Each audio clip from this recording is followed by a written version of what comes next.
Bonjour, Kevin Chaumeil, éducateur sportif en badminton au club de Châtel-Guyon.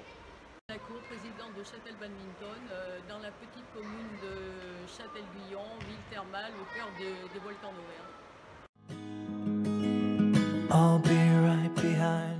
Châtel Badminton tourne autour des 180 adhérents, dont 45% de jeunes de 5 à 17 ans, 40% de femmes, une majorité de vétérans de plus de 35 ans. Le public loisirs et compétiteurs cohabitent sans problème.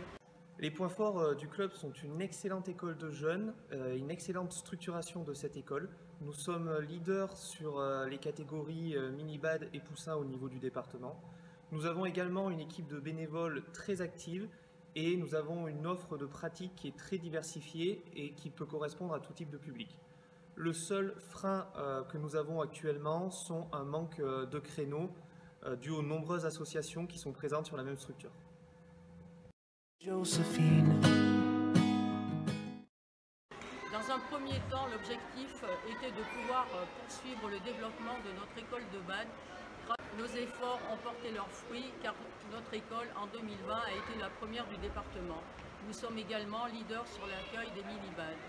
Un autre axe important de notre projet comprend le haut niveau avec l'ambition d'une montée en régionale pour une équipe constituée d'une majorité de nos jeunes. Et avec l'arrivée de notre salarié, nous avons étoffé notre projet en incluant un axe majeur, le sport santé bien-être, et toucher un public différent, EHPAD, seniors de plus de 55 ans et retraités.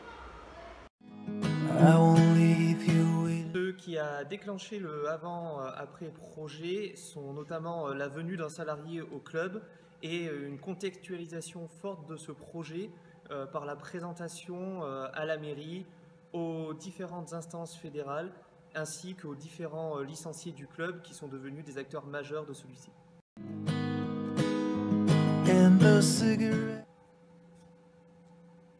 Depuis que nous avons un projet club, nous trouvons beaucoup plus de bénévoles et de licenciés prêts à nous aider dans cette aventure. Nous trouvons également plus d'acteurs extérieurs comme des sponsors qui viennent nous accompagner dans cette démarche et c'est beaucoup plus facile au niveau de la mairie ou des autres instances départementales et régionales de demander du soutien et des moyens humains, matériels et financiers.